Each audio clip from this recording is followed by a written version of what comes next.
No episódio anterior da série sobre a casa dos meus pais, eu mostrei para vocês como é possível transformar um espaço de graça, ou quase de graça. Mudar o layout da sala já solucionou vários problemas que a gente tinha ali, mas ainda havia algumas questões que não dava para resolver só com um pulinho na casa de ferragens. É a hora de ir às compras. Como renovar um apartamento sem gastar muito, evitando quebra-quebra e respeitando a história e a personalidade dos moradores? Olá, eu sou a Aline, sou designer de interiores e personal organizer, e esses são os desafios que eu estou encarando para virar a casa dos meus pais do avesso. Nessa série de vídeos, você vai ver o design da vida real na prática. Vamos criar soluções usando o que a gente já tem, botar muito a mão na massa e repensar a nossa relação com os espaços, os objetos e os nossos hábitos de consumo. No episódio de hoje, quanto fica essa brincadeira? Designer de interiores não é santo milagreiro. Parafraseando a paywall lá do jornal, fazer design de interiores de qualidade exige recursos. Tem coisa que dá para resolver de graça? Tem, mas tem coisa que a gente só consegue resolver abrindo a carteira. Nessa hora, o papel do designer é te ajudar a fazer as melhores escolhas de acordo com o seu espaço, as suas necessidades e o seu orçamento. Com um bom projeto, você não vai perder tempo e dinheiro comprando os itens errados, e nem vai quebrar a banca com coisas que não vão dar um bom retorno do seu investimento. No caso da sala da minha mãe, a ideia nunca foi refazer a sala do zero. Ela não queria fazer obra e ela está feliz com os móveis que ela tem. E são móveis muito bons. Não faria sentido trocar uma mesa de jantar em perfeito estado, de madeira maciça, de 40 anos, que tem uma história na família, simplesmente porque não está na moda. As intervenções foram pontuais. Algumas delas parecem só um detalhe. Outras têm um impacto maior no espaço como um todo. Antes da gente começar a acompanhar as etapas dessa transformação, não esquece de clicar aí no botão de curtir, deixar o seu joinha. Se você não está inscrito no canal, aproveita, esse é o momento. Compartilhe o vídeo com os amigos e se você está no Instagram, já me segue lá também, @igualzinha, Aline Brandão Design. Nosso orçamento vai ser dividido em 6 itens. Instalações elétricas, pintura, estofados, REC, cortinas e molduras. Já vou mostrar aqui um spoiler de como a sala ficou depois dessas mudanças. Será que você já consegue ter uma ideia de quanto custou? Dá uma pausa no vídeo e deixa seu chute aí nos comentários. Lembrando que são valores de produtos e serviços contratados entre 2024 e 2025 no Rio de Janeiro. No último episódio, a gente botou a TV na parede. Furar a parede foi tranquilo. A gente já tem furadeira, já tinha parafusos, buchas, tudo certo. Mas ficou um bando de fio pendurado. O que, além de ser feio, também era um perigo, por 5 motivos. Petite, mignon, faísca, bolinha e Lulu. A princípio a gente usou umas canaletas que minha mãe já tinha em casa, só para garantir a segurança da instalação. Em termos estéticos, a canaleta fica 500 vezes melhor do que o fio pendurado. Inclusive eu recomendo muito para você que mora de aluguel e não pode fazer obra em casa, não pode quebrar a parede. Mas minha mãe podia quebrar a parede e ela não estava botando muita fé de que as canaletas fossem resistir aos 5 meliantes. A tomada mais próxima ficava naquele pedaço de parede atrás da arca. O pilar no meio prometia ser um problema, mas como o prédio é antigo, a camada de embolso antes das ferragens é profunda o bastante para acomodar um conduíte fino. Como era para passar só um fio, deu certo. Não ficou perfeito não, ficou um calombinho na parede. Para ficar perfeito, a gente teria que reemassar todo aquele pilar e aquele pedaço da parede, mas ia demorar, ia gastar mais dinheiro, ia dar muito trabalho, ia fazer muita sujeira e a arca ficar na frente e ninguém vai saber. Quer dizer, agora vocês sabem, porque eu não contei pra ninguém. Eu cheguei a propor, em vez de quebrar a parede, a gente quebrar só um pedacinho e passar os fios pelo rodapé, trocando todos os rodapés por um rodapé que tivesse passa-fio. Mas minha mãe não quis trocar o rodapé da sala inteira, ela preferiu só quebrar mesmo e tá tudo certo, o cliente sempre tem razão. A gente também embutiu os cabos de rede e dados. Como é que a gente fez isso? A gente bota uma caixinha ali em cima, atrás da TV, e conecta com outra caixinha aqui embaixo, que vai ficar atrás do futuro REC. Só que o que aconteceu? Eu tinha pedido pro pedreiro conectar as duas caixinhas, a de cima e a de baixo, com um cano de PVC, daquele mais larguinho, porque o cano de PVC é liso por dentro. Mas o pedreiro deve ter pensado, essa garota tá maluca, se é pra passar fio, tem que ser conduíte. E aí, como é que é o conduíte? Ele é corrugado. E aí é uma desgraça pra passar os fios, porque o fio da internet, o fio HDMI, todos eles têm aquela pontinha cabeçudinha. E aí você vai passar o fio e ele vai batendo ao longo daquelas vilosidades do conduíte e é um inferno. Eu tive que passar 4 cabos de rede e de dados por ali. E é por isso que eu faço terapia. Ainda na parte de elétrica, além de embutir os fios da TV, eu também realizei um sonho antigo da minha mãe. Essa mesa de jantar estava pedindo por um pendente. E além disso, a sala também precisava de mais pontos de luz, para além da grande luz no meio, que é o que praticamente todos os cômodos têm. Na casa onde a gente morou, antes de ir para esse prédio, a minha mãe tinha várias luminárias de ferro antigas, com uns vitraizinhos, uma coisa bem coisa de fazenda mesmo. E ela trouxe essas luminárias na mudança. Uma delas, pequena, sempre morou no corredor da casa, e eu acabei herdando outras 3 para minha própria casa. Mas ela ainda tinha algumas luminárias sobrando, ainda tem, inclusive. Vamos usá-las em vídeos futuros. E ela queria colocar uma das luminárias em cima da mesa de jantar. Como o estilo da sala dela é todo mais rústico, com móvel pesadão, eu propus, ao invés da gente quebrar o teto ou passar canaleta, deixar o fio aparente, penduradinho ali saindo do ponto de luz central. Isso combina com o jeito dela e facilita muito a instalação, porque não teve sujeira. A sujeira foi só um pedacinho de fio cortado, não teve quebra-quebra. Foram 2 dias de trabalho. Tempo para o cimento branco secar e o pedreiro conseguir passar a massa corrida por cima e pintar. O total de mão de obra mais materiais ficou em torno de uns R$600. As paredes da casa dos meus pais não viam tinta nova desde que a gente se mudou para lá em 2004. Foram mais de 20 anos desse tomzinho meio bege que com o tempo e com o efeito do sol e da poeira foi ficando manchado. Isso ficou ainda mais evidente quando a gente mudou o layout da sala e trocou os móveis de lugar, porque ficou o desenho na parede de onde a arca estava. Já estava mais do que na hora de pintar a casa toda. Minha mãe já estava enjoada daquele bege, ela queria uma cor que ampliasse e deixasse a sala mais iluminada, mas sem ir para o branco. Então a gente escolheu a tonalidade ócio criativo da Souvenir. Ela é a cor mais clara de toda a paleta de cores da Souvenir. Ele é quase branco, ele tem um pininho de amarelo, um cremezinho muito suave, mas ele é bem iluminado e bem reflexivo. Essa seria a nossa base. Mas como vocês podem imaginar, quem tem em casa uma parede verde com uma bola laranja ia querer fazer uma gracinha nesse quase branco. Eu conheço meus pais, pensei que eles não iam topar uma bola laranja na sala deles, mas eu tive uma ideia que, além de dar uma bossa para a pintura, também ia criar um efeito visual interessante para a sala e para o corredor. O apartamento deles tem pé direito alto, 2,90. Num espaço estreito, como o corredor, esse pé direito grande acentua ainda mais o quanto é espremido, porque chama atenção para a altura. O corredor vira o mapa do Chile, um país alto e magro.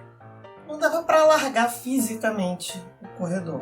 Para fazer isso, a gente teria que, primeiro, perder uma parte dos quartos, e segundo, seria uma obra que não faria nem sentido começar essa obra. A solução mais óbvia para resolver esse problema visualmente seria fazer um rebaixo de gesso, porque aí você traz o teto mais para perto de você e o corredor vai ficar parecendo mais baixinho e gordinho. Mas a minha mãe não queria fazer rebaixo, porque ela gosta de pé direito alto, e eu também.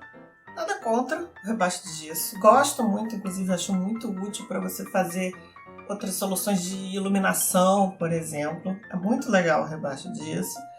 Mas eu gosto de pensar soluções fora do óbvio. E nesse caso a solução mais fácil e mais barata era a pintura. Sabe aquela coisa que eu sempre falo do cérebro de macaquinho? Pois é, o cérebro de macaquinho se engana muito fácil.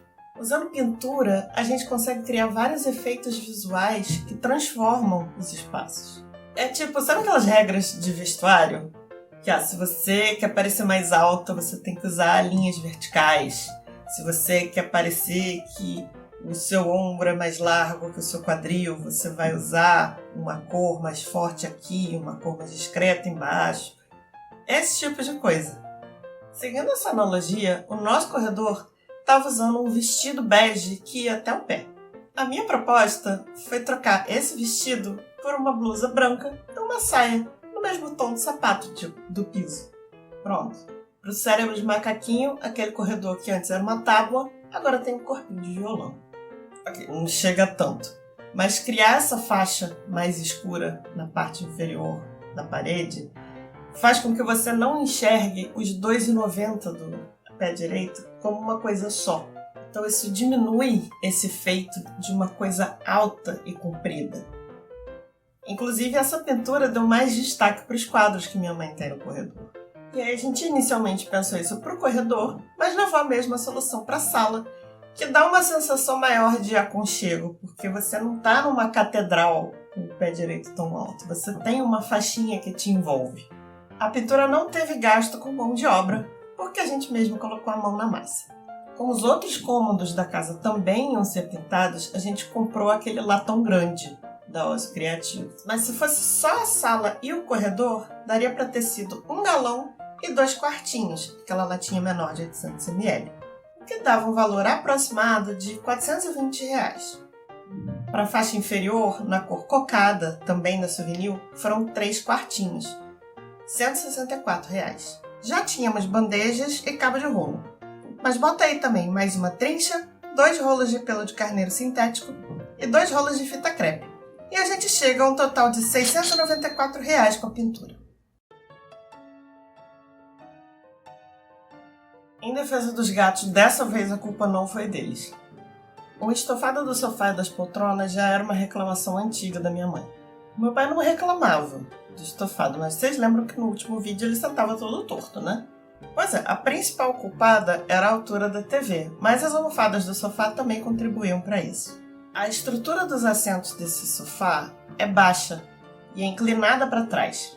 Ele é daqueles sofás que você senta e afunda, o que tá ótimo para quem é 30 a menos, mas se você é 30 a mais, você também já tá sofrendo só de pensar. E aí você considera que os meus pais são 30 mais. As almofadas dos assentos já estavam afundadas pelo uso. E a dos encostos era de floco de espuma, então ela já tinha cedido com o tempo e estava toda deformada. E não é que eles estivessem virando assim um arranhador, mas volta e meia algum gato ficava com a unha presa e puxava fio, onde dava aquela arranhadinha marota no canto da almofada. A gente precisava de espumas novas, mais firmes, que elevassem a altura do assento e compensassem a inclinação, e de um tecido que resistisse a unhas e eventuais acidentes fisiológicos felinos. E já que a gente vai fazer tudo de novo, vamos dar mais uma corzinha para essa sala também, né? A nossa paleta até agora era basicamente bege e marrom. Bege nas paredes, um outro tom de bege um pouco mais rosado no piso, bege nos sofás e a madeira dos móveis. E a pintura nova não fugiu muito disso. Só tinha cor nos quadros, em particular esse maior em cima do sofá. Então a gente escolheu para os sofás um tom de verde, que é a cor favorita da minha mãe, mas um verde que não fosse muito escuro, nem muito saturado, nem muito frio. O tecido escolhido foi o Aquablock, que é a opção mais resistente a pets no mercado atualmente. É o tecido que eu tenho em todos os estofados da minha casa, inclusive essa cadeira que eu estou sentada, dá para ver? E esse sofá que está aqui atrás. O Aquablock é impermeável. Se você derramar alguma coisa nele, basta você passar uma esponja úmida. Você não precisa tirar todo o estofado para lavar. E como a trama dele é bem fechada, afinal é impermeável, o gato ele não consegue cravar muito as unhas na trama. Então ele não é muito atraente como arranhador. Eles ainda conseguem puxar ali uns fiozinhos nas áreas que ficam próximas das costuras, mas é muito menos do que qualquer outro tecido. O Aquablock é o tecido mais confortável para estofado? Não, ele é um plástico. Então no calor, e no Rio de Janeiro faz muito calor, quando você senta, fica meio peguento na pele, sim. Não é agradável ao toque, assim. Ele é meio esquisito. Mas a vida é feita de escolhas. E a gente escolheu ter gato e escolheu não passar o dia brigando com o gato para não arranhar o sofá. Para recuperar um pouco no quesito maciez e dar mais textura para esse ambiente, a solução foi adicionar mantas. Uma manta é muito mais fácil de lavar do que o estofado do sofá. É só você pegar a manta, jogar na máquina de lavar e pronto. E como a manta é um tecido solto, ela também não interessa tanto como arranhador, embora seja inevitável você ter ali uns fiozinhos puxados, porque às vezes a unha prende, não tem jeito. A manta também permite que a gente brinque mais um pouco com as cores, trazendo mais vida para essa paleta da sala, com terracota. E a gente seguiu essa mesma cor para comprar almofadas. 2 lisas, 2 estampadas, uma almofada por assento. Mais que isso a gente não ia ter onde sentar. O tecido dessas almofadas tem um toque meio aveludado, que é outra trama que é bem fechada e também não é muito atraente para unha de gato. Os estofados foram o item mais pesado do orçamento. Dolorosos R$ 4.600. Com esse preço dava para comprar um sofá novo. Mas provavelmente o sofá novo não seria em aquablock, então a gente ia ter que gastar refazendo o estofado de um jeito ou de outro. Entram também na conta 4 almofadas de 40 cm completas com forro e capa e uma manta de sofá grande. Quando rolou a mudança do layout, a gente acomodou o modem e o decodificador de TV a cabo na mesinha do telefone, que estava sem uso porque em 2024 ninguém usava mais o telefone fixo. Mas isso foi um quebra-galho. Primeiro porque os aparelhos não cabiam direito na mesinha. A gente teve que improvisar usando uma divisória de prateleira, porque o decodificador esquentava demais, aí não dava para deixar o modem em cima dele. E como essa mesinha não tem buraco na parte de baixo, ele tinha que ficar nessa prateleirinha de cima mesmo. Segundo porque ficou muito feio. Dica da designer. Digamos que você tenha 2 coisas que se relacionam uma com a outra no seu design. Pode ser a TV e o REC, uma pintura acima da cama ou a mesa de centro com o sofá. Se a TV for muito maior que o REC, vai ficar desproporcional. Vai ficar parecendo um sombreiro. Mas se a TV for pequenininha e o REC for enorme, também vai ficar desproporcional. Vai parecer que a TV é de brinquedo. Mesma coisa com a pintura ou a mesa de centro. Quando a gente tem uma relação entre 2 objetos, um jeito seguro de garantir que eles sejam proporcionais é usando a regra dos terços. Ou seja, o objeto menor tem que ter cerca de 2/3 do tamanho do objeto maior. O objeto maior é a sua âncora. Geralmente é o que vai ficar embaixo ou atrás. No caso, o REC, a cama ou o sofá. Por exemplo, se você tem uma TV com aproximadamente 90 centímetros de largura, o ideal é que o seu REC tenha ali por volta de 1,30 a 1,40. Se o seu sofá tem 2 metros, a mesa de centro tem que estar entre 1,30 e 1,5 m. Para uma cama de casal de 1,40 de largura, o quadro acima dela deve ter 95 centímetros. E se ao invés de um quadro, eu tiver uma galeria? Aí você considera a largura total da galeria. Isso vai garantir o equilíbrio no peso visual dos objetos. A TV com a mesinha de telefone não tinha equilíbrio visual nenhum. E ainda tinha um outro detalhe. Sabe esse móvel que fica perto da entrada da sala, que era onde a TV ficava? Nesse móvel moram um aparelho de DVD, um videocassete e várias fitas VHS e DVDs que eles foram acumulando ao longo do tempo. Eles não usavam nem os 2 aparelhos há mais de 10 anos. Eu nem sabia se eles funcionavam ainda, mas eu queria botar eles para jogo, para os meus pais poderem usufruir das coisas que eles têm. E para isso acontecer, os 2 aparelhos e a coleção de fitas e DVDs tinham que ir morar perto da TV. A gente precisava de um REC. Quase tudo à venda disponível para pronta entrega no mercado hoje é feito de MDF e tem um design mais moderno, linhas clean, fininho, etc. Não ia ter nada a ver com o estilo pesadão dos móveis da minha mãe. Então o negócio era comprar sob medida. A gente fez esse REC numa loja de shopping aqui perto da nossa área, que faz móveis no estilo mais rústico, parecido com o da minha mãe. Ele não é de embuia maciça, não se fabrica mais móveis de embuia maciça e se fabricasse seria um valor proibitivo. Mas ele é laminado, é uma madeira mais barata com uma lâmina de embuia por cima. Detalhe, eles tiveram que refazer o REC, porque na hora da compra eu tinha especificado que as gavetas tinham que ter uma altura que comportasse um DVD de lado, com os títulos, com a lombada para cima. E aí você abre a gaveta e vê todos os DVDs, não precisa ficar tirando para escolher. Só que o primeiro REC que chegou na casa da minha mãe, a gaveta era muito baixa. Não cabia, só cabia o DVD deitado. E aí você ia ter que tirar tudo. Não faz o menor sentido. Mas aí a gente falou com a loja, eles se prontificaram, trocaram sem custo adicional e no fim deu tudo certo. E o DVD e o videocassete funcionava? Claro que não. A gente acabou, por enquanto, só consertando o DVD, porque o videocassete ia ficar muito caro. Minha mãe achou que não valia a pena, estava pensando no assunto. Se a gente conseguir passar todas as fitas VHS para DVD, a gente se desfaz desse VHS, desse videocassete, fica só com DVD mesmo e tá tudo certo. A gente também teve que comprar um adaptador, porque a saída do DVD é daquelas antigas. E a televisão só tem entrada HDMI. Mas agora dá para não apenas eles verem a coleção de DVDs deles, assistir filme em mídia física, como também ouvir música em CDs, que eles tinham vários, que estavam num outro cômodo, que é um episódio futuro. Preço de um REC de madeira com laminado de embuia, R$ 1.570, mais R$ 90 do conserto do DVD e R$ 30 do conversor de vídeo RCA para HDMI. Se você viu o episódio 2 dessa série, sabe que um dos motivos para a gente virar a sala da minha mãe do avesso foi por causa do sol batendo na TV. Se você não viu o episódio 2 dessa série, você provavelmente está completamente perdido assistindo esse vídeo até agora, mas não se preocupe, eu vou deixar o link aqui embaixo na descrição e no card no fim do vídeo. Enfim, trocamos a TV de lugar e agora o sol não batia mais nela. Mas ainda entrava muito sol na sala, que a persiana vertical não era blackout e também já estava meio capenga.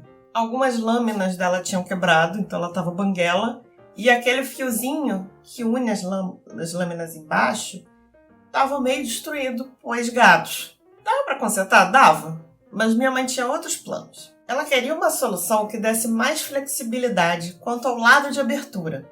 Algo que ela pudesse abrir só do lado esquerdo, por exemplo, de jeito que entrasse luz para as plantas, mas não queimasse a tela em cima do sofá.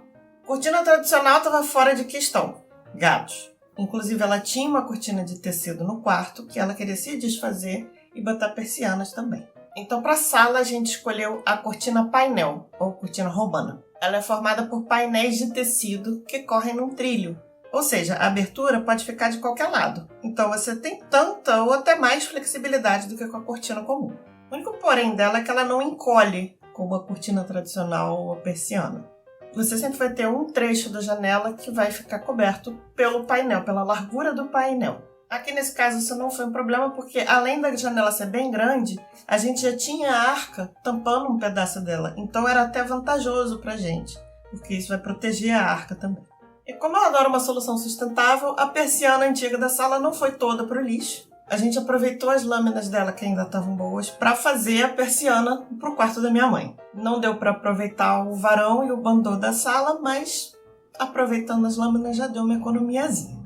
Custo da nova cortina painel, mais varão e bandô novos para a persiana do quarto, mais a instalação de tudo isso, R$ 980.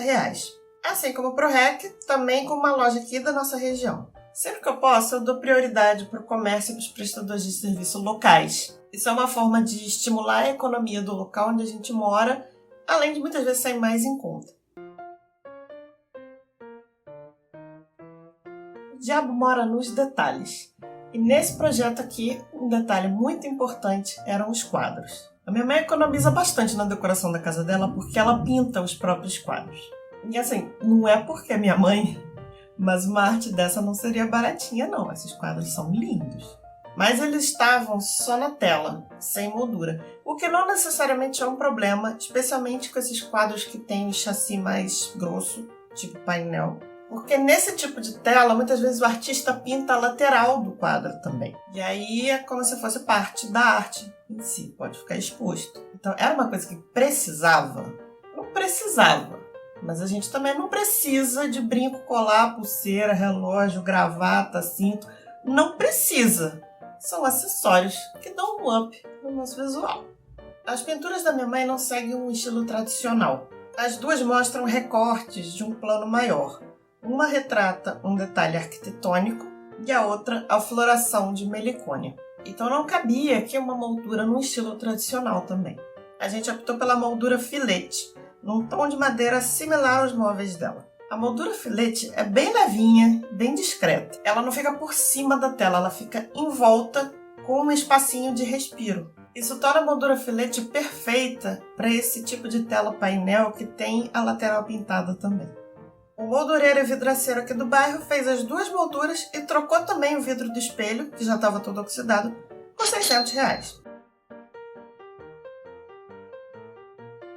Vamos fazer a conta da dolorosa? No total, o custo com instalações elétricas, pintura, estofados novos, rack novo, cortina nova e as molduras ficou em R$ 9.464. É um valor alto, mas não foi desembolsado todo de uma vez. Repare que as coisas foram feitas em etapas. Primeiro a elétrica, depois a pintura, depois os estofados e por aí vai. Para gastar menos, a gente poderia ter economizado no tipo da tinta, comprando uma que não fosse super premium, no tecido dos estofados, porque a Aquablock é um tecido caro, comprado um rack pré-fabricado em MDF ou só consertado a persiana antiga.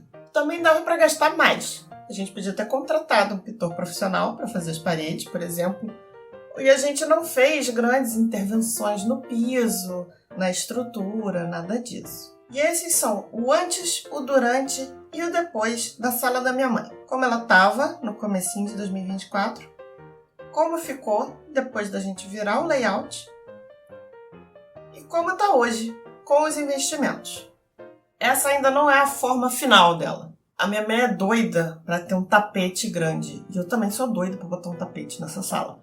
Mas, antes do tapete acontecer, a gente vai ter que dar um jeito de descobrir como fazer para Madame Petite parar de fazer xixi em todo lugar que não deve.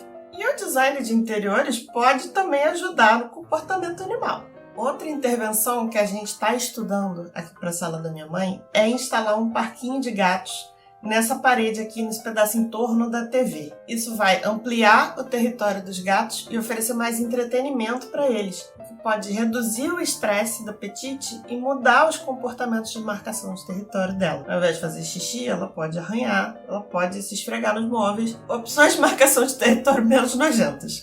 Por favor, Petite, assista esse vídeo. Mas isso aí já é conteúdo para outro vídeo. O de hoje termina por aqui. Não esquece de curtir, mandar para os amigos, seguir o canal e me conta nos comentários se o valor total é o que você tinha imaginado lá no começo. Me conta também o que você mais gostou. Por hoje é só, pessoal. Vejo vocês no próximo vídeo. Até lá! No próximo episódio, a gente vai começar a saga de transformação do quarto da bagunça num ateliê.